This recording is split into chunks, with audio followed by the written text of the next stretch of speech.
I'm Victoria and this is What Victoria Read.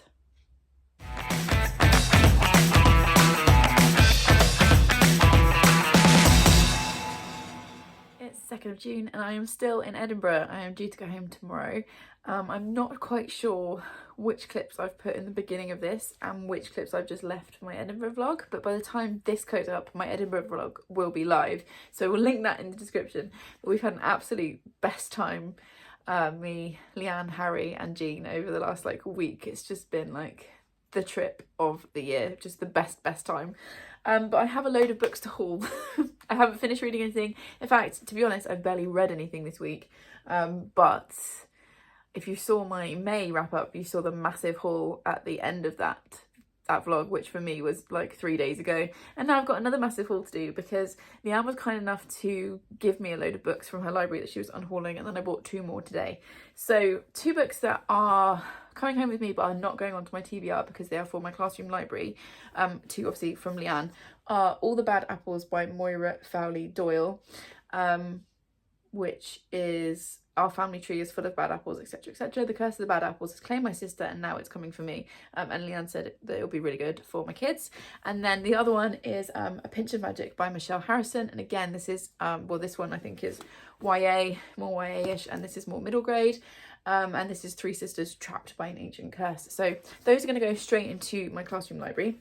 And then to grow my actual TBR, because that needs going, I've got the following books. I'm going to show them fairly quickly because obviously I will read them hopefully soon, and then you'll get my full thoughts. So we've got The Mothers by Brit Bennett, which I'm really excited about because I really enjoyed The Vanishing Half by her. We have got Bonk by Mary Roach. I've never read a Mary Roach and I've heard really good things about this one in particular, and this is the curious coupling of sex and science. So yeah, when I saw that Leanne was getting rid of this, I was like, oh, please may I? And she said yes you can. Then she's given me some beautiful hardbacks. This one is The Wolf and the Woodsman by Ava Reid, and can we just enjoy the sprayed edges and the stencil? It's just beautiful. And does it have, I haven't even looked under, oh yes, we've got this gorgeous illustration on the back. We've got a beautiful naked hardcover. It's a thing of beauty. I'm not even really sure what it's about, like a kind of Red Riding Hood kind of vibe. So we've got that one. We've got The Last House on Needless Street by Catriona Ward. This one hasn't got sprayed edges or anything, but I've seen so many people review it and say I can't really tell you anything about it, which makes me want to read it. So we're going to give that a try. She also gave me Somebody's Daughter, which is by Ashley C. Ford. And again, I don't really know that much about this one. She just kind of thrust it into my hands and was like, this is for you. Oh, nice Book of the Month edition. So we've got that. And then she also gave me this edition of Once Upon a Broken Heart by Stephanie Garber. I think this is the Fairy Loot edition. And can you just look at that? I mean, look at that. Absolutely gorgeous. And it's also got the naked hardcover is beautiful. We've got this on the back. The whole thing is just too much to deal with. And I read I was going to say finale series. That's the last one. What was it called?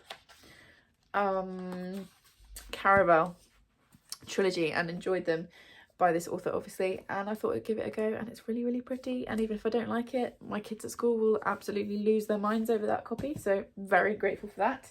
And then the 2 books that I bought today. So the first one I didn't even know was out in the UK, and that's All's Well by Mona Awad. This is the author of Bunny, which I haven't read but I really want to, and this is about a staging of Macbeth and kind of a slide into madness, and I just saw it today and I was like, oh, I didn't even know that was out. So yeah, I immediately grabbed it and ooh, nice, added that to my TBR, and it's blurbed by Margaret Atwood as no punches pulled, no hilarities dodged, genius. And I was like, okay, we can definitely add that to the TBR. And then the last book, this really is the last book from my Edinburgh haul, is Lessons in Chemistry by Bonnie Garmus. Now, a few people recommended this to me, and then the lovely Laura from Laura and Her Bookish Thoughts literally messaged me and was like, I so rarely get to recommend you a book, but I think you'll love this. So I was like, okay, I'll grab it while I'm in Edinburgh. And we went to Topping and Co today, obviously the Edinburgh branch, and I wanted to get, you know, a book as a kind of souvenir for being in there because it's such an iconic bookshop. And then I saw this, and it's a signed first edition, and I was like, okay. And then I opened it up and read the first paragraph. Hang on, signature.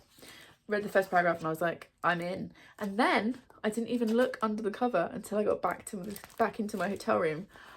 Look at that. Fully obsessed. So yes, more books have happened. I think that brings us up to 23 books during my Edinburgh trip. So cross your fingers that I can get through baggage check tomorrow without having to pay a fortune in like baggage fees. But yeah, those are all the books that I'm hauling, the rest of the books that I'm hauling. And yeah, let's hope I can find some space for them when I get home.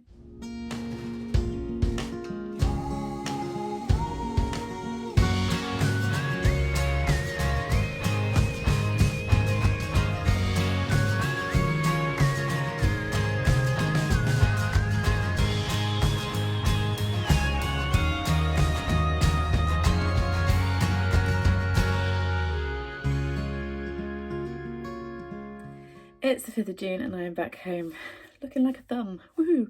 Oh, also I had someone message me recently about the bruises on my arm to like check that I was okay. And whilst it's nice that somebody's like checked, I'm absolutely fine. I have dyspraxia, so I am forever bumping into stuff basically. So yes, no need to worry. I just have a permanent collection of bruises on my arms. So I'm home. Getting home was a bit of a trauma. If you followed me on Instagram, I kind of like posted it there because I didn't really know what else to do. So my original flight was at 5:15 because of the hassle that I had at Bristol Airport, and I will link my May wrap up so you can see me talk about that. I had Harry and Leanne drop me off like ridiculously early, so I was at the airport at 11:30 because that's what anxiety does sometimes. We had a really good breakfast and like last morning, and then I was like, do you mind if you just drop me, because it was that thing where it's like all I could think about. So they very gently mocked me, which is fair enough, laughed at me a little bit and dropped me off at the airport, and I got myself a spot to sit. I had some snacks, I was just chilling, reading, and then my phone flashed up and it was like a message from EasyJet. Oh, we've cancelled your flight. Brilliant. Now what? So yes, as I said, my original flight was at 5:15. Some quick work from Leanne because I basically rang her. I was like, I don't know what to do, because it's never happened to me before, and I was travelling alone and I'm an anxious traveller and blah blah blah. She very quickly just like stepped in and sorted me out, bless her, thank goodness for her. And I was rebooked for the 9:15 flight. So I was like, right, okay. Couldn't check my bags till 7, so I literally had to just sit in the airport for all that time, reading and stuff. It was fine. And Harry and Leanne were like, oh, we can come and like sit with you or take you somewhere. I was like, no, it's okay. I just need to just not human today. So yeah, dropped my bag off at like 7 something and eventually managed to get through security really quickly. Didn't need to worry about that at all. And then it just kept getting delayed, and we eventually didn't take off until 10:10, which meant I didn't get into Bristol till about 11:30, which meant I didn't get home till after midnight. So I should have been home and on my sofa at like 7:30, and instead I spent like 12 hours in airports and stuff. So that was fun, but I'm home now. We had a very chill day yesterday. I basically just did a mountain of laundry and read, and now today it's Sunday night. It was Sunday lunchtime, and I'm having massive anxiety about going back to work because I was off sick the last week of term, which means there's going to be chaos in my classroom because other teachers will have covered me, and you know, it's not their classroom, so it will be kind of stuff will just get left, which is fair enough, but I have to sort all of that out. Plus I'm teaching all day tomorrow, plus we're having a timetable change, so the kids will be freaked out. It's just the time. Anyway, I've got 3 books to talk about. 2 of them I DNF'd and 1 I finished, so we're not off to a brilliant start in the month. The first book that I DNF'd was Luck and Booth by Jenny Fagan, and I don't feel bad about this or the other one. I was really excited for this. I thought it was going to be a 5-star prediction. So many people whose opinion I trust have loved this book, and it's set in Edinburgh, so I deliberately saved it for whilst I was there. It starts in 1910 in Edinburgh, and the devil's daughter goes to be a surrogate mother for a pair of rich people and carry their baby. And it kind of goes from there, and it's all based in this like block of, or this house, tenement flats I think they're called. I could not get into this. So something else to know about me, as well as the dyspraxia, I have dyslexia as well, and this is not dyslexic friendly. I wasn't dyslexic friendly for me. I read the first 100 pages, or struggled through the first 100 pages. I just couldn't get into it. I didn't like the writing style. There was one chapter that was just like one whole paragraph, which for someone like me just does not work. And I was just like, I don't know why I'm pushing myself through this. So this was not for me, DNF. And then another book was not for me, which I do feel a bit guilty about, because I've got this beautiful hardback edition that was gifted to me. Like one of the most hyped books from Booktube this year, or last year, whenever it was it came out, and I was bored senseless. So my brother gifted me this beautiful copy. I mean, it is beautiful. I picked it up on audiobook, and I read the first, again, like 2 hours, and I was bored senseless. So bored. This is just like a list of things that people are doing, and I don't need that much detail. Like there's a pet, like it starts off on a blind date, and it's like he lifted the glass to his mouth, the condensation ran down the bottle or whatever, he took one swallow, wiped his mouth, put the glass back down, but it's like that all the time, and I was just like, no, I don't care, I'm not interested, I'm bored, sorry Ben, this was not for me. So that was a DNF. But I did also have a 5-star read, and I was surprised that it was a 5-star read. I don't know why I was surprised. I think this isn't usually my genre, and my expectations were quite low, but I really loved this, and that was I Kissed Shara Wheeler by Casey McQuiston. I read most of this, sat in the airport on Friday, because what else are you going to do in an airport but read? And I loved this. This is Casey McQuiston's first YA book. For anyone who isn't aware of her, she wrote Red, White and Royal Blue and One Last Stop, both of which I really enjoyed. I wasn't sure if this was going to be for me, because this is set in a high school and it's YA, and I was a bit like, am I too old for this? But I loved this. So we are following, oh my gosh, what's her name? Chloe. And on prom night, she is kissed by Shara Wheeler, or on the day of prom or whatever. And then Shara Wheeler vanishes from prom, and Chloe realises really quickly that Shara has also kissed her boyfriend, Shara's boyfriend, and the boy next door, and the three of them are left these like pink notes by Shara, and they've got to basically try and find her. It's kind of like a scavenger hunt, and I just loved this. It was really fun. It was really cleverly done. I was about halfway through and I was like, yeah, this is the 3 or 4 stars, and then it got to the end and it was so much. I'm not sat very comfortably as usual. This is a really I have to stop filming in this position. Yeah, I got to like the last 100 pages, like, I love this book. There is so much rep in this. There is discussions around like, who are you going to be as a person, because they're at the end of their kind of high school life, so they're like 18. So here in the UK they would be finishing sixth form or college, and it's that kind of like taking apart the cliches or the kind of expected ways that you think people are going to behave. I just thought it was brilliant. I've given it 5 stars. I really enjoyed it. So there was that one. And thank you very much to Book Break, because they sent, this is obviously an art copy, they sent this to me. It says advanced proof edition. They sent this to me in exchange for a nice review, so thank you very much. It came out on the 12th of May, so it's out now as you're watching this. So yeah, really recommend this, really enjoyed it, 5 stars. And then I came home to a parcel. Came home with my like 25 new books to this, and I know that this is from Mel, from a book fiend named Mel, because she was really kind and set up this like, just because let's cheer ourselves up giveaway, which I won, and I was like, oh, how nice. So I know this is from her, but I don't know what she chose. So let's see which book is being added to my collection this month. I need to slow down on the books this month, seriously. Okay. Yeah, there's no gift note, because I don't think you can do that. Ooh. No gift note. But I know this is Mel. Oh yes, I thought she might do this. The Dictionary of Lost Words, Pip Williams. So she recommended this. So when I was like, oh, pick whatever you like from my wish list, I kind of hoped that she would do this one.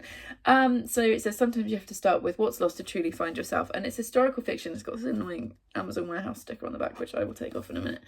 And it's basically, think about a little girl who grows up with her father, who was creating the dictionary, and she like sits under the table where they're doing this and like collects up the words that they discard and decide not to put in, Oh, it's got nice, pretty. So yeah, I know that Mel loved this, and I've seen a few other people enjoying it. I didn't even know it was out in paperback yet.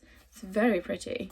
So yes, this will get added to my stack and it'll be read soon. So thank you so much, Mel. This was a really, really good choice.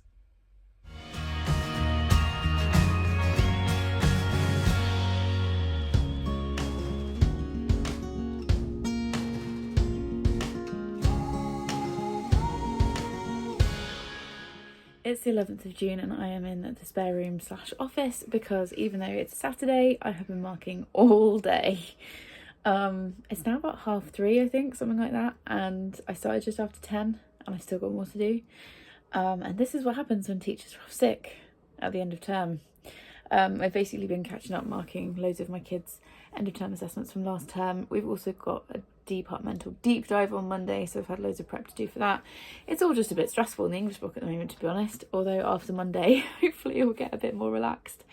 So yeah, it's been quite the week, which is why there's barely any b-roll, I think, and I think everything I took last weekend.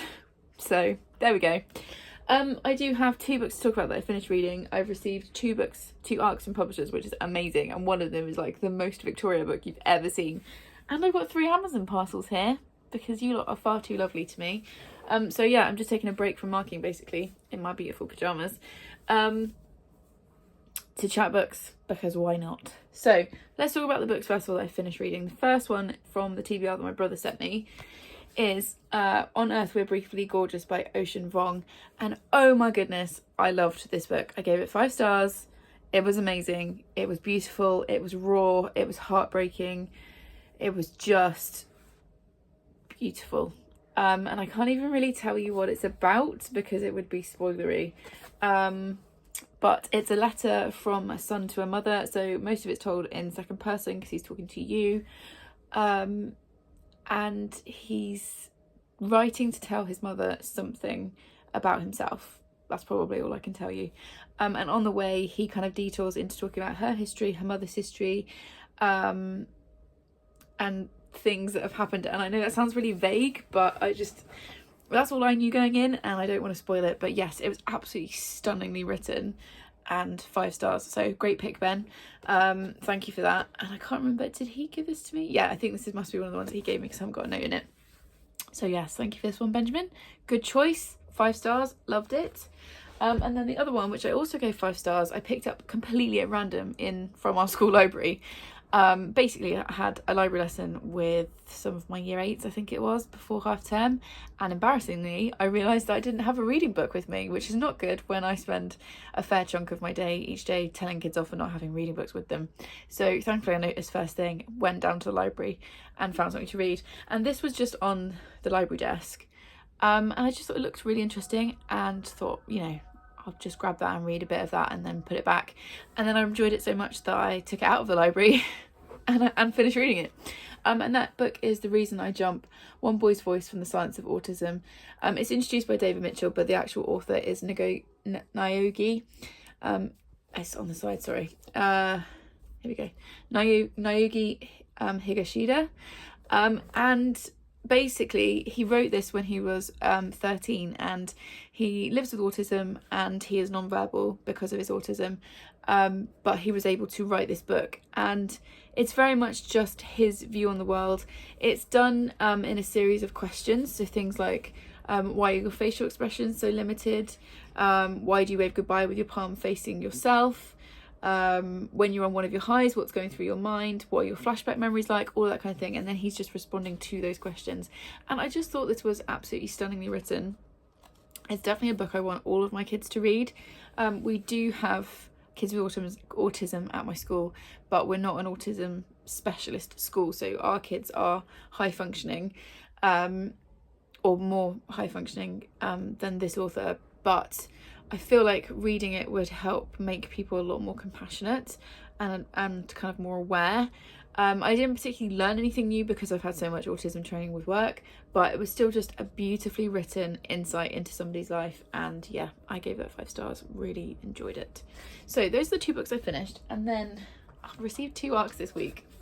These both from Book Break? Yeah, both from Book Break. I'm excited about both, but one is like the most Victoria book ever, which I'll show you in a minute. I don't think I requested that. I don't know. I really need to start writing it down. Anyway, the other one that they sent me first of all is this one. Look at this beautiful, beautiful arc. It's called The Women Could Fly by Meg Giddings, and it says on the back, a powerful and timely feminist speculative novel for fans of Margaret Atwood, yes, Deborah Harkness, yes, and Octavia Butler, yes, please give it to me right now. This is out in August, so I will be reading it in July. It's just so beautiful. And it's about witchcraft, I think. So it says, in a world where witches are real and the state mandates that women marry by the age of 30, Josephine Thomas has always felt different. She's mixed race, bisexual, and bears the stigma of having a mother who disappeared when she was just a child. The rumour that Jo's mother was a witch certainly don't help, as in this world, a woman, especially a black woman, can all too easily find herself on trial for witchcraft. Jo is also 28, and the clock is ticking. Oh, I don't know if I can wait to read this, actually. This sounds right up my street. And it also came with a bookmark, which is very exciting.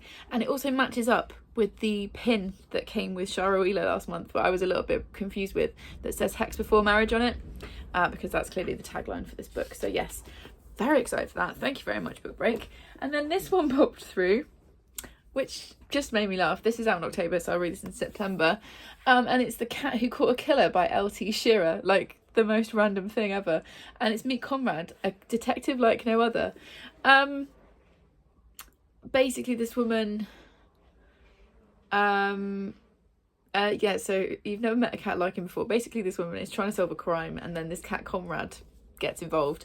And it says, The Cat Who Caught a Killer is a charming, cosy crime read, perfect for fans of Richard Osman's Thursday Murder Club, which we know I love, and S.J. Bennett's The Windsor Knot, which I've never read, but looks appealing. So yeah, this is out on the 27th of October, and I will definitely have a really good time, I'm sure, in September reading that. So thank you very much, a Book Break, for those.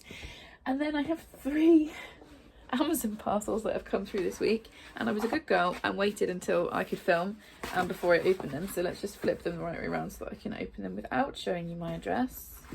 Oh, that would be that way. Okay, so let's do this together. Ooh, let's start with this one. And yes, I did just hit myself in the face with it. One of those days. Oh, so close. There we go. Okay, let's see what's in here. Ooh. Oh, I already know who this is from. Oh, it's got sprayed edges. Okay, this is Felix Ever After by Case and Calendar. My guess is that this is from Charlotte, from Desperately Seeking Charlotte, because she has just finished reading it and is evangelical about how good it is. Let's just see if I'm right, because I don't think that was on my wish list. Yes. Look, I know your TBR is massive, but this book is ducking amazing, and it's Pride Month, and you are awesome, so please read, from Charlotte. Okay. So I've seen this around. I think the only reason I didn't have it on my wish list, it's got a little bit folded at the bottom slightly, thanks Amazon, is I think I was holding out to get the hardback. I think that was why I was waiting for it. But anyway, this is about a trans boy who gets outed at school, I think. Yeah, he starts getting transphobic messages and dead names, Felix, with images before he transitioned. Felix comes up with a plan for revenge. What he didn't count on was his his catfish scenario landing him in a quasi love triangle. That does sound really fun. I'm really enjoying these. That does sound really fun. Thank you so much, Charlotte. I will read it soon. I'm not sure if I'm going to read it this month, but it will be soon. So let's put the gift note in there. So there's that one. Then I had this beast came through. Oh, no. The Amazon gods are not with me today. There we go. So let's see what this is. Ooh, ooh. Oh, I think I can tell what it is just from the little bit of the cover I saw. If I'm right, I might read this month because I'm really excited for this. Oh, this is from Laura and her bookish thoughts. A small welcome home treat and after the airport fun, well deserved. Yeah, that was not my best time. I own this, but I'm yet to read it. Enjoy, from Laura and at Laura and her bookish thoughts. So thank you, Laura. Yes, it is. Oh, it's The School for Good Mothers by Jessamine Chan. This is a dystopian world where like parents are really heavily, look at the end pages, monitored, and a woman gets her daughter taken away from her. I think she leaves her at home alone briefly, and then she's trying to get her daughter back, and she has to go to this home to be re-educated. Sounds really intense. I've heard slightly mixed reviews, ignore the ice cream van hour, but I am really excited for this. I'll just wait. Oh yeah, I'm really, really excited for this. And yeah, this might sneak onto my June TBR because I'm really excited for that one. Okay, and then this little one also came yesterday or today, I can't remember. So let's open this together. Let's find a gift note first. Oh, it's from Anne. At Rooting Branches. She says, this is also on my TBR, so I hope you enjoy it. Glad you got home safe from your trip, and thank you for urging me to DNF a book. It was 100% needed. Wishing you happiness, from Anne. So Anne was on Twitter yesterday, I think, saying, when should I, you know, at what point should I DNF this book? It's making me really bored or something like that. And I was like, take this as your sign, because life is too short for books that are boring you.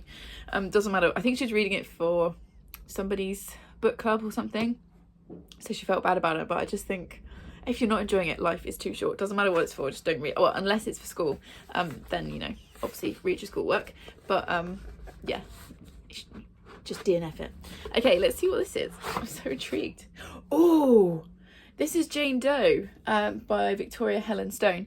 Leanne will be really happy that I'm reading this or have got this, because she recommended it. She was talking about it in one of her videos and I was like, that sounds amazing, I need to read it. So yeah, I now can't remember. I think this is a serial killer, like a female serial killer. So it says, a double life with a single purpose, revenge. Jane's days at Minneapolis' insurance company are perfectly ordinary. She blends in well, unremarkably pretty in her floral print dresses, and extra efficient at her low-level job. She's just the kind of woman middle manager Stephen Hepworth likes. Meek, insecure, and willing to defer to a man. No one has any idea who Jane really is, least of all Stephen. But plain Jane is hiding something, and Stephen's bringing out the worst in her. Nothing can distract Jane from going straight for his heart, allowing herself to be seduced in Stephen's bed, to insinuate herself into his career and his family, and to expose all his dirty secrets. It's time for Jane to dig out everything that matters to Stephen, so she can take it all away, just as he did to her. All this sounds really good. This, I feel like, is going to be one of those books that I will just absolutely fly through in the summer when I am not having to work, like I am right now. So yes, thank you, ladies. I have been very spoiled, and even more spoiled by book break. So yeah, I don't think I'm going to run out of things to read anytime soon.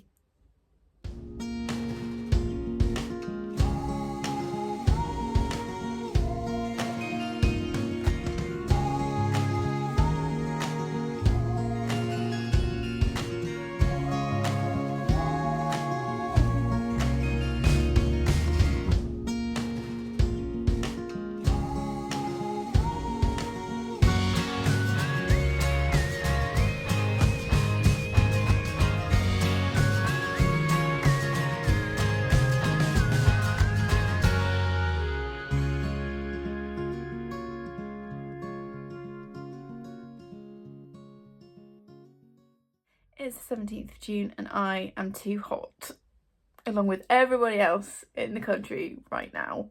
It's Friday afternoon. I've been teaching all week. I've had a 6-lesson day. My room hit 32 degrees this afternoon. 32 degrees. That's too many. That's too many degrees. We don't have aircon. We don't have fans. We have windows that open about that far. And because my room has windows on 3 sides, which is amazing because it's really light all the time, it basically means I spend all day like fighting to shield the kids from the sun by like opening and closing blinds as the sun moves around the school. So yeah, I am melted. But for some reason I've decided to jump on and film this clip. I don't know why. I'm just not going to wait until tomorrow when I might be more together. But here we are. I have got 3 books that I have finished this week. My reading is going really, really well this month, and they've been really highly rated books. I've got 1 book I've been sent by a publisher, and then I've got 2 parcels that have arrived from my wish list this week. So let's do the books first that I finished reading in the order that I read them. So first of all was The House of Fortune by Jessie Burton. This is the follow-up to The Miniaturist.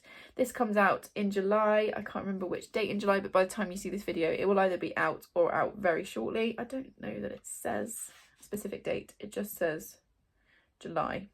Anyway, I can't actually tell you much about this because I feel like with the release of this, there will be like a resurgence of interest in The Miniaturist and people will be picking that up for the first time. And this follows some of the same characters. It's really difficult to talk about it at all. We're in Amsterdam. It's 18 years later. And stuff happens. that's maybe the worst review I've ever given. But I don't want to give spoilers for the first one and talk about this one too much. Definitely will. Yeah, so this is about family, it's about secrets, it's about love, it's a little bit gothic, it's a little bit creepy, and I really enjoyed it. I gave it 4 stars. I couldn't give it 5 because the pacing was just a bit slow for me. And also, how do I put this without giving spoilers? You kind of get to the end and you realise that if the characters had just had one conversation, a lot of the like turmoil could have been dealt with. So that's kind of frustrating, but I always enjoy Jessie Burton's writing. It's beautifully done. If you enjoy historical fiction, you should definitely pick up The Miniaturist and then read this. And if you read The Miniaturist and enjoyed it, I think you will also like that one. So thank you very much to Book Break for sending this to me in exchange for a nice review. I had a very lovely time. I then read The School for Good Mothers, which was absolutely not on my TBR. In fact, you just watched me open it in the previous clip, by Jessamine Chan. I just couldn't wait. I've said this before, I am a firm believer that sometimes a book just falls into your hands at precisely the right time, and I was just too excited not to pick this up immediately. So I've heard this described as dystopian, and it isn't, because dystopian is like set in an alternative society. This is set in our world in America, and it's the idea that the state is starting to surveil parents, although really mothers, more and more closely. And we follow a character, what is her name? I've literally read this, Frida. And she has what she calls her very bad day. And she's got her little toddler daughter who's about 18 months old. Harriet, I think. Yeah, Harriet. And she leaves Harriet alone in the house one day to go and pick some files up from work. But she then gets a call while she's out to say, we've got your daughter, because the neighbours have reported her. And Harriet is taken away from her and she has to go to the School for Good Mothers in an effort to try and get her back. And I guess there are some dystopian elements because you've got like government control and surveillance and the tightening of laws. And the whole thing is this kind of commentary on motherhood in particular and the pressure that mothers face. And she has to go through this re-education, and the way that's done is really, really creepy. I loved how brilliantly creepy that was. I really enjoyed the tension. We are in Frida's head all the time. She's not always the most kind of sympathetic character, and she makes some choices and you just think, why would you do that? But this was a really fascinating look at motherhood, what motherhood can look like, the different forms it can take, and it was an enjoyable kind of read. I really like the end. I don't think the ending's going to be for everybody, and I think that's why there are mixed reviews of this one. I enjoy the kind of ending that this book has, but I can't obviously say what that is without giving spoilers. But I really enjoyed the ending and thought it was well done. I think my only real complaint with it is that the first 100 pages, I was like, did we need that? We could have had a quicker setup, I think. And also, I think this might have had more punch as a novella, as a shorter novel. But yeah, I will definitely read more from her. This is the debut author. I will definitely read more, and I really enjoyed this one. So 4 stars. So thank you so very much to Laura who sent this to me. It was Laura, wasn't it? Yes. So thank you very much, Laura. I had a brilliant time with this one. And then today in the car on the way home, I finished Roaring Girls by Holly Kite. So I started this, as you'll have seen, I think. Did I put the clips in here? If you've seen my Edinburgh vlog, you'll have seen that I started this at the airport on the way home. I picked this up when I was with Jean and Leanne on our book buying day, and I just picked it up completely at random. And it actually turned out that my friend Hayley, who isn't on the Booktunet but has been my internet friend for years, had actually read this and recommended it to me ages ago, and it clearly just like left my brain. And then I saw it in one of the bookshops in Edinburgh, the many bookshops that we visited. And it just looked really interesting, and it's non-fiction, and as it says up here, the extraordinary lives of history's unsung heroes, and it's looking at 8 different women. If I just read you the back, that's probably the easiest way. So Roaring Girls tells the stories of 8 daring trailblazers who redefined what it meant to be a woman in pre-20th century Britain. From a cross-dressing thief to a rebel slave, these formidable women refused to play by the rules, and in doing so helped sow the seeds of modern feminism. I started this physically, and then I swapped to audiobook because I saw that it was on Scribed, and I thought, yes, because this wasn't on my TBR for June. Spot the theme. Whoops. And I thought, actually, if I have it as my, I didn't have an audiobook, and I thought I'll have that as my audiobook, and then I can read it and still fit it in. So I really enjoyed the audiobook, which I would recommend. I will also put my link for Scribed, because I think if you use my link, I get a free month and you get like free 60 days or something. So if I can figure out how to do that, because I've been trying to work it out for a while, if I can figure out how to do it, I'll put my link there. And if you fancy it, use it. No pressure, obviously. And yeah, this is just a look at 8 different women that have kind of been lost to history. A couple of them are more well known. So we've got Anne Lister in here, who was also known as Gentleman Jack. But most of the other ladies I'd never heard of, and it was really interesting. I've given it 4 stars. I think sometimes, and it is difficult with non-fiction, because obviously you want the balance between the detail of their lives, but like the pace, and the pacing was a little bit slow at some points, and I'm not sure I would describe all of these women as feminists, but they were definitely trailblazers, and they were definitely fascinating, and I feel like I learned a lot, and I feel like it's going to be useful context for when I'm teaching. So yeah, I really enjoyed this one. I would recommend it if you like a bit of feminist historical non-fiction, or if you even just want to know a bit more about some women that have kind of been lost to history. I would recommend this one, and it is on Scribed. So yeah, 4 stars. So I've had a good run of 4 or 5 star books, which is very exciting. Then came home to a parcel from Book Break today, and they have sent me The Vacation by John Mars, and it's Sun, Sea, Sex and Murder. Sounds great. I loved the one by John Mars. I was very kind of meh about, is it What Lies Between Us? Yeah, What Lies Between Us, which is the other one I've read from him. And this is a re-release. It was previously published as Welcome to Wherever You Are, and it's now been re-released as The Vacation. Great cover. I mean, this is just the ARC copy. Or is this a finished copy? No, this is a finished copy. I don't know why I thought this was an ARC. And yeah, I love it. I like a John Mars. He's pacey, he's fun, he does thrillers. I've not read the back. I don't really want to. It just says it's a compulsive holiday set thriller from John Mars, the author of The One. Cool. I will read that and very much enjoy it, probably in the next couple of months, probably while I'm on my like school summer holiday. So thank you very much for Book Break. I will definitely look forward to that. And now I have 2 Amazon parcels which have arrived over the last few days. Didn't feel like filming, so I waited to open them. So let's do the little one first. Oh, this is chocolate. Yes.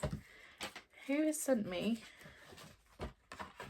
chocolate? There's no note, but this is very exciting. And which one is it? Oh, it's the caramel biscuit one. Nice. I don't think I've had this one before. Oh, I'm not going to open all of that. Very excited. Thank you to whoever that was. Maybe it was the person that sent this, which is a bigger, like more book shaped one.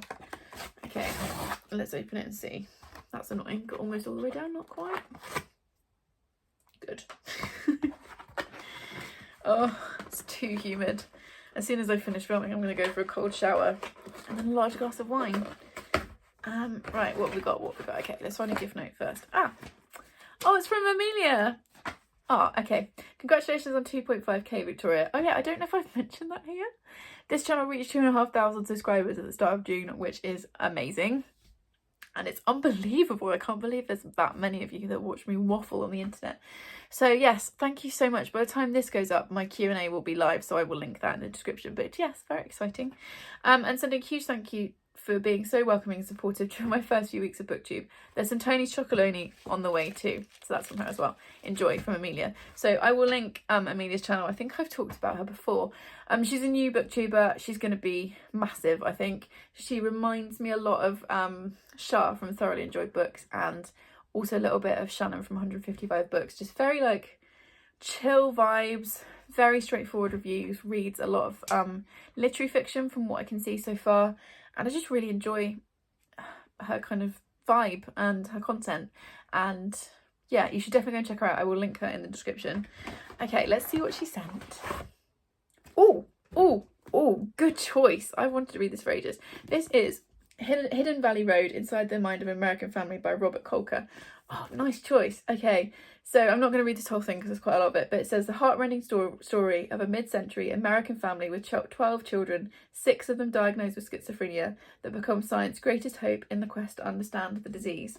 So yes, I've just finished a non-fiction and now I've got another one to replace it. So thank you very much, Amelia, for this and the chocolate.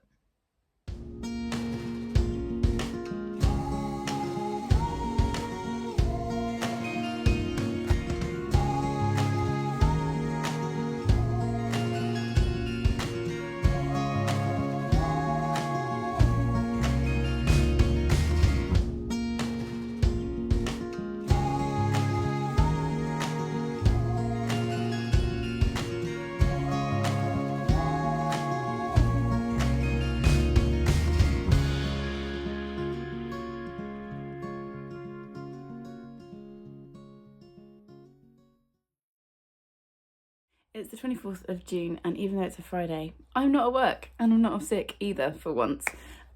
We have got Friday and Monday off because there is a music festival that is near to the school that just creates so much chaos and disruption that we shut for 2 days.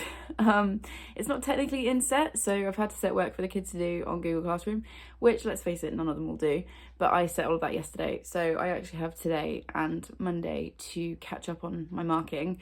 I've got loads to do, but as you can see, I'm in my filming setup, so I'm going to take this morning and film some videos. I'm filming my 2.5k Q&A, which is a mouthful. I'm filming the mid-year book freakout tag, that one. What else am I filming today? Can't remember what I decided on, but I'm bulk filming some videos, which will be really good. And then marking like mad because year 10 mocks start next week. It's my first time going through the mocks process. I'm really nervous for my kids. We would just have to see what happens, but that brings with it an awful lot of marking that has to be done really quickly and under pressure. So I need to get decks cleared today and Monday. I'm kind of hoping I'm going to film this morning, and then I'm hoping I can get the bulk of my marking done like the rest of the day, and then do a bit more. Tomorrow we're doing Father's Day late because we didn't have Charlie last weekend with the family, which would be really nice. So maybe Sunday I'll do some and then have Monday off. I don't know. A bit of really sad news. Don't usually do that much here, but I've shown you guys clips of my mum's puppies, particularly in my May wrap up, I think, or April. 2 of them were stolen from her garden last weekend. I got a call on Sunday, like just a little bit after filming the wrap up clip, or was that on Saturday? Anyway, Sunday I got a call from my brother, and 2 people had posed as a family looking for a puppy. Mum had 3 pups left. Windows are open, I'm not even going to apologise, it's too hot to film with the windows closed. Posed as a family. She had 3 puppies remaining. Mum was holding 1 pup. This couple picked up, turns out they're brother and sister, we know now, picked up 1 puppy each and literally ran out of the garden into a waiting car and drove off as my mum stood there, which is just one of the most traumatic things that I could think could have happened to her. She has done a lot to try and get those pups back, and the police have found 2 of the 3 people, because there was obviously a 3rd person driving in the car, and arrested them. And at the time of filming this, they've been bailed, but there's no sign of the pups, nothing. So I'm hoping that will change, and if there is a positive, well, if there's an update of any kind, I will, before the end of the month, I'll obviously put a clip in here. But yeah, it's just been horrendous. If you're one of the people who have shared my post about it on Twitter and Instagram, thank you so much. Like, you don't understand how much it helps. Even if you're like out of area, it doesn't matter, you just don't know who's going to see it, so thank you so much for that. And my mum has had so much support from like the online community, which has been amazing to see. A few trolls as well, and I kind of took great pleasure in intervening for her with those people. So yeah, it's just it's one of those things where I haven't really allowed myself to think too much about what the puppies might be going through, because I just, like, that way lies darkness. Obviously mum's devastated, and it's just been a horrible thing to be happening this week. So yeah, that's another thing that's been going on this week. I have also got 2 books that I finished reading and 1 that I was sent by a publisher. The first book that I finished was The Emperor's Babe by Bernardine Evaristo. This is what my brother chose, and he wanted me to read it because it's on his TBR and he was using me as a guinea pig. I really enjoyed this. This was gifted to me for my birthday, I think. Who gifted me this one? Oh, okay, so it's from Reader, and it was a really good choice. It's my first Bernardine Evaristo. It will not be the last, that's for sure. I think I want to read Mr. Loverman next. That's one I've heard loads about. Now my cat is trying to hunt a bug. Jack, he'll just get frightened and run away any second. He's not a hunter, but he's trying to pretend, bless him. Yeah, so this is set in ancient Rome. So we are in AD 211 or 211, I'm not quite sure how you say it. And we're following a girl who is married off very, very young to a much older man, really wealthy. She's got this massive life of like massive privilege, but she's also very much stuck in her privileged cage. And then she catches the eye of the emperor, and it kind of goes from there. And I don't really want to say too much more because it's actually really short, and it's even shorter obviously because it's written in it's not prose, verse. Gosh, you can tell I'm very tired. Filming is going to be interesting today. It was fun. It was heartbreaking in places. I didn't realise how much I was going to care about the character by the end, and the end made me cry. So gave it 5 stars. I thoroughly enjoyed it. I thought it was beautifully done, stunningly done, and yeah, I definitely need to read more Bernardine Evaristo. And then I read my reread for the month and had a grand old time. This is Take a Hint, Danny Brown. This is the second in the Brown Sisters trilogy. You can see books 1 and 3 just there. I loved it. This is a fake dating trope, and we've got Danny and Zaf, and they have an accidental viral moment that goes viral, and Zaf has a charity that he runs, and so they decide to continue fake dating, and you know, stuff happens along the way. I love these books. I love the mental health rep. This one talks a lot about grief. I loved how steamy it is. It's very, very steamy. The sex scenes I think are done really, really well.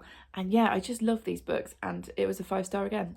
And I'm now convinced that Danny is my favourite of the Brown sisters, although I now want to go back to Eve and Chloe. Why did I forget the first one? Yeah, I really want to go back to these now, but maybe next year. But yeah, I thoroughly enjoyed my 5-star read with that. And then I had a publisher reach out to me and ask if they could send a copy of The Strange Inheritance of Leah Fern, which is by Rita Zoe Chin, and it comes out in October, so I'll be reading it in September.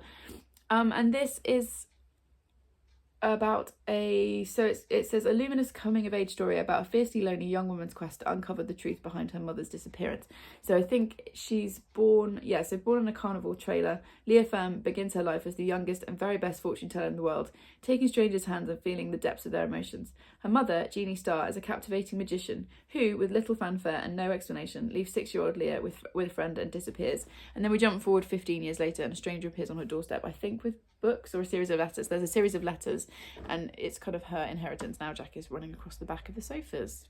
That's ideal. So yeah, this was sent to me very, very kindly by the publishers, and I'm really intrigued. Melville House is the publisher, that's who I was looking for.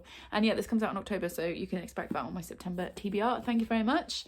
So yeah, it's been mixed bag of a week, but I'm gonna sit and film some videos now.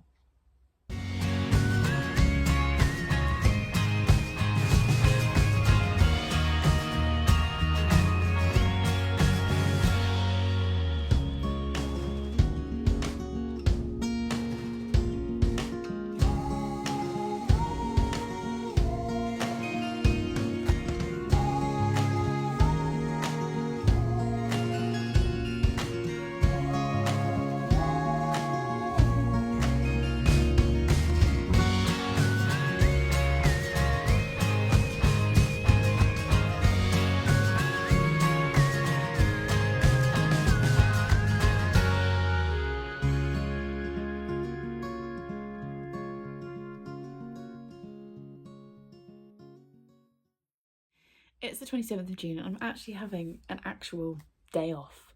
It's Monday, but I think, as I said in the previous clip, my school is closed because of a festival that Echoes Moles creates so much disruption where the school is. So I've got today off, and I absolutely worked my tail off Friday, Saturday and Sunday getting my marking done, and woke up this morning and I was like, Charlie's at school, Gary's at work, my marking is done, my prep for Tuesday is done, the house is tidy. Reading day. So that's what I'm doing today. As you can see, I'm in my favourite obnoxiously bright pyjamas. I get questions about my pyjamas quite a bit, which is probably a weird thing to say, isn't it?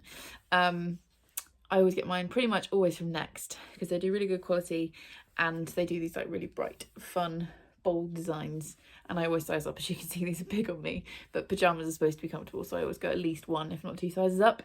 And yes, so I've got 3 books to talk about, 2 that I finished, 1 that I've been sent by a publisher. I was hoping to spend today in the hammock in the garden because the weather's been so gorgeous while we've been at school, and typically because I've got a day off, it's raining, so I have assumed the cozy reading position on my sofa. I've got my blanket there, you can see the laptop, that's got an ASMR video on it with the fireplace crackling, and my books. Having a lovely time. Yeah, we had a good weekend as well. We did Father's Day belatedly because we didn't have Charlie on official Father's Day, so we did that. And like I said, I've just been working, so it's really nice to have a day off. And I'm also in the midst of planning something exciting, which when this video is up, you will hear about it in 2 or 3 weeks. So that's exciting. But yes, the books that I finished. So let's start. I'm going to go, as always, in order. I don't know why I've said that. You guys know this already. Anyway, the first book that I finished was Perfect Silence by Helen Fields. This is part of the Luke Kalanick series. Who sent me this? Because I know this was a birthday present. Oh, it's from Joe. This was a happy birthday present from the lovely Joe. And this is book 4 in that series. Set in Scotland, we are following the murder squad, and every book they've got a different serial killer or murderer that they are tracking down. This one is no exception, the same as the others. It's incredibly graphic. If you are okay reading authors like Karen Slaughter, you'll be fine with this. If you are even slightly nauseated by the idea of blood, don't pick this up. This one made me squirm because of the nature of what the serial killer is doing, and I won't explain because I know it's not for everybody. But if you're looking for something dark and clever, you follow the detectives. There are a couple of different detectives in the squad that we follow. You also get the perspective of the victims, partly. And yeah, it was really clever. Oh, I'm losing my voice. I did spot what was going on really, really early. And the detectives in this do something, and I was like, really? Really? That was dumb. But I really enjoy these. These are, like, for me, like a kind of beach read in that they're just easy, enjoyable, strap yourself in, don't have to use my brain, kind of go along for the ride type books. So yeah, I really enjoyed this one. It was a definite 4-star, and I've got the next one on my wish list now. I only put them on like one at a time in case I don't enjoy them, because I'm not one for like buying a whole series of books if I haven't read them. So yeah, this was 4-star, fun, easy read, continuing my streak of really, really good books, because I'm having like the best reading month. Probably jinxed it now, but we've only got like 3 days left, so hopefully it'll be okay. And then an entirely different book, one that definitely required my brain power but was really, really worthwhile reading, was Hood Feminism by Mickey Kendall. This is one of my brother's picks. He chose this because I can't remember if he's got it on his TBR or he's interested in it, but he was basically using me as a guinea pig for this, which is absolutely fine. And as you can see from the front, it's notes from the women white feminists forgot. And again, I feel like this was a birthday present from someone. I feel like it was Laura. Yeah, it was Laura. Oh, it was a Christmas present from Laura. And this is obviously non-fiction, and it's Mickey Kendall talking about her experience of being a black feminist, and it's split into different chapters looking at different topics that are feminist issues that have previously, or by some feminist spaces, aren't considered to be feminist issues. So it's things like gun violence, hunger, how to write about black women. It looks at I've already said guns. It looks at poverty, it looks at housing, it looks at parenting, and then the final chapter is allies, anger and accomplices. And yeah, I've given this 5 stars. I'm not quite sure how you could give it anything but 5 stars, to be honest. It's very straightforward, it's very honest, it's uncomfortable in places, which it should be. It's her writing style is really engaging. Of the non-fiction books that I've read around this topic, it's probably the most engaging narrative style. I will definitely read more from Mickey Kendall. She mixes in anecdotes from her own life with these topics, these big topics, which makes it really easy to understand. And although it's very America focused, like talking about things like gun violence, which thankfully we don't have here, or nowhere near as much, it's still applicable to everybody. There were some sections that are very like, there's a chapter about politics and it's American politics, and some of that was quite dense, and I'm not sure that I've got enough of a grasp on how the American system works for me to be able to follow all of it. But like I said, the way she writes it's really engaging, it's really interesting, and if you consider yourself a feminist, which everybody should, this is essential reading. So yeah, 5 stars for that one. I'm really glad I've read it and would definitely recommend. And then Chicken House sent me Once Upon a Fever by Angrahard Walker. This sounds, they emailed me with a list of a couple of books, I think it was, and this one just sounds so much like my kind of thing. And I thought they were sending me an ARC, but this is a finished copy, and it's got the most stunning cover and also the back, and it's also got French flaps, and it's one of these weird like things, you know, people talk about what they like in book covers. I love a French flap. I don't know why. There's just something about it. Like, how pretty is that? And yeah, this sounds right up my street. This is her first children's novel. No, that's a lie. This is her second novel. So her first novel for older children, The Ash House, was published to critical acclaim in 2021, and then this is her follow-up, I assume. It's not in a series, but like, it's her next book. If I could speak with words today, it would be really helpful. I'm just going to read you the synopsis because it's really short and it's what drew me in. So it says, since the world fell sick, sisters Peyton and Annie Dark have lived in the hospital of King Jude's, where their father is a mythic. Both girls are set on finding a cure for the fever that's put their mother in an eternal sleep. Sensible Peyton looks to scientific experiment, while impulsive Annie is intrigued by remedies from the past, from the forbidden wilderness beyond the hospital's walls. Following the discovery of a boy with gold skin being held prisoner in the hospital cellars, fate splits the sisters apart and a dark truth begins to emerge. And that just sounds really interesting. It sounds post-apocalyptic, a little bit dystopian. It's about sisters. It's got loads of my, like, those things that make me want to pick books up. So yes, thank you very much for this chicken house. This will go into my slightly out of control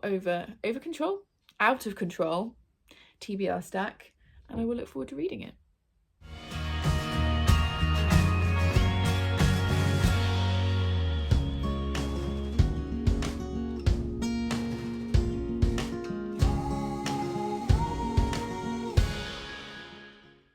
This is Editing Victoria, just jumping in before you see the last clip of the wrap-up, because I realised that I didn't tell you that the puppies were found. They were found after 8 days of being stolen. I can't talk too much about it because it's obviously a current police investigation, but they were found, they were fine. They were obviously very freaked out and scared, but physically they were unharmed, and my mum's got them back, which was incredible. So yeah, I realised as I was watching this through that I didn't say that. So yes, the puppies are home. We've got them back, they're fine, and they are going on to their new homes in a few days' time. And those are all the books that I read in the month of June. So it's the 2nd of July and I'm just jumping on now to wrap up this wrap up. We are going out to celebrate our wedding anniversary today, which is why I'm dressed all fancy. This is actually a jumpsuit. First time I'm ever wearing a jumpsuit, and I'm very excited about it. It's very, very comfortable. Yeah, so this week has been another really busy school week, blah, blah, blah. Mock season has started. It's a time. We also had our 4th wedding anniversary on Thursday. And obviously we were both working like mad all day, but we did have some like cards and presents and stuff, which was nice. And oh, including this bracelet that I'm actually wearing right now from my husband, which is topaz. It's very pretty. Apparently it's a traditional 4th anniversary gift, so that's nice. And we got takeaway and watched our wedding film, the 6-minute version of which I will leave in the description if you want to have a little look. It's our highlight reel. But we watched our long, like, hour-and-a-half wedding film, which was just so wonderful, and yeah, it was a really nice evening, and we're going out properly today to celebrate. So you'll see all of that in July's wrap up. Yeah, I haven't finished any other books since I spoke to you last, which tells you how busy I've been. So yes, let's do stats and stuff. Just quickly, from the TBR that Ben chose for me, because if you weren't aware, my brother picked my TBR this month, and I will link that video in the description. Editing me is going, oh, why are you talking about so many links? But anyway, I will put it there. There were 3 books from his TBR that I didn't end up picking up in the end. They were Golden Hill by Frances Spufford. This one, I just wasn't quite in the mood for it. It's not quite the right time for it. I am going to read it, and I'm looking forward to reading it.